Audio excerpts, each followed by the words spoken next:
کہ اگر انسان اچھی بات کرے، یہ بھی چوتھے امام امام زین العابدین علیہ الصلوۃ والسلام کی روایت ہے.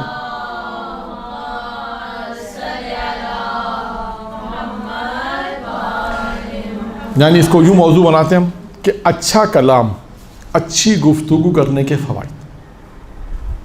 اچھا کلام، احسن گفتگو جسے کہتے ہیں نا، احسن گفتگو، اچھی گفتگو کرنے کا، یا یوں کہہ لیے نیک گفتگو، اچھی، نیک، احسن، یہ سب ایک ہی ہیں.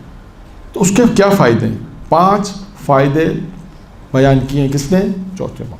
پہلا فائدہ کیا ہوگا؟ مال میں اضافہ. اچھا، یہ بھی اکثر لوگ سوال کرتے ہیں کہ مولانا کہ ہم چاہتے ہیں مال میں اضافہ ہو. یہ ساری چیزیں فائدے میں آ رہی ہیں.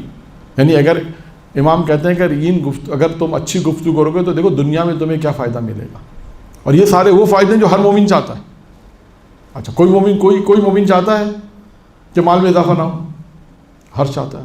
کسی سے بھی آپ پوچھیں مال اضافہ چاہتے ہو؟ بالکل چاہتے ہیں. تو اس کے لیے امام نے ایک فارمولہ دی. ہم کہہ سکتے ہیں امام نے ایک فارمولہ دیا. کیا فارمولہ ہے؟ اچھی گفتگو کرو، نیک گفتگو کرو، اپنے الفاظ کی ادائیگی اچھی ہو، گفتگو نیک ہو، خوب ہو، جسے ہم کہتے ہیں نا احسن ہو. یہ تمام ایک ہی چیزیں، نیک الفاظ ہو، نیک گفتگو ہو. تو اس کا نتیجہ کیا ہوگا؟ امام نے کہا پہلا کیا فائدہ ہے؟ مال میں اضافہ. دوسرا ہے روزی میں اضافہ. اچھا، اب آپ دیکھیے روزی الگ لکھا ہے، مال الگ لکھا ہے. اس کا کیا مطلب ہے؟ روزی ایک خاص ہے، مال مطلق ہے. یعنی اگر صرف یہ ہوتا کہ روزی میں اور مال نہیں ہوتا تو لوگ کہتے ہیں روزی کا مطلب مال. نہیں، امام نے اس کا مطلب ہے مال میں اضافہ ایک الگ چیز ہے، روزی میں اضافہ ایک الگ چیز ہے. مال کے اندر مطلق ہے بہت ساری چیزیں، مال، دولت ہے، عزت ہے، بہت ساری چیزیں آ سکتی ہیں مال کے اعتبار سے. کہتے ہیں اس کو اللہ نے مالا مال کر دیا، وہ الگ ہے. یہاں پر کیا ہے؟ روزی ایک الگ ہے. الگ الگ بیان کرنے کا مطلب یہ کہ دو چیزیں الگ الگ، مال الگ ہے، روزی الگ ہے. امام نے کہا اگر اچھا کلام کرو گے تو پہلا فائدہ کیا ہے؟ مال. دوسرا فائدہ کیا ہے؟ روزی. اور تیسرا فائدہ کہ موت کو تاخیر کر دیتی ہے، موت کو ٹال دیتی ہے.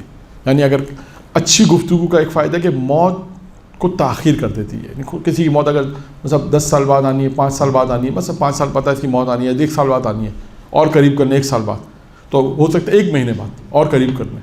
اس کی اچھی گفتگو نے کیا کام کیا؟ اس موت کو ٹال دیا. یعنی اس کا مطلب دیکھیں یہ صدقے کے برابر ہو گیا. اچھا، پھر صدقہ بھی ایک نیک گفتگو کرنا بھی ایک صدقہ ہے. جو صدقے کے فوائد بیان ہوتے ہیں اس میں یہی ہے، کسی کو اچھا مشورہ دینا یہ بھی ایک صدقہ ہے. نیک بات کرنا یہ بھی ایک صدقہ ہے. یہاں پہ بھی وہی ہے کہ اگر نیک گفتگو کر رہے ہیں تو نیک گفتگو کا ایک فائدہ کیا کہ موت کو ٹال دیتی ہے، یعنی موت کو متاخر کر دیتی ہے، تاخیر کر دیتی ہے. اگر کسی کی موت 1 مہینے بعد، 2 مہینے بعد، خدا نے کہا کہ اس کے 2 مہینے بعد اس کی روح قبض کرنی، اگر اس نے اچھی گفتگو کی تو موت ٹل جاتی ہے. تو یہ دیکھیں اچھی گفتگو کا فائدہ کیا ہے. اس کے بعد چوتھا نقطہ، اگر اچھی گفتگو کریں گے تو اس کا چوتھا فائدہ ہے کہ انسان کے گھر والے اس سے محبت کریں گے. اس کی جو فیملی ممبر ہیں، پروردگار کیا کرے گا؟ اس کے فیملی ممبرز اس سے محبت کریں گے. اچھی گفتگو کا ایک فائدہ یہ ہے. اور اس کے بعد آخری فائدہ کیا بتایا امام نے؟ کہ یہ اچھی گفتگو، نیک گفتگو تمہارے لیے جنت میں جانے کا سبب ہے. یعنی انسان کو اچھی اور نیک گفتگو کہاں تک پہنچائے گی؟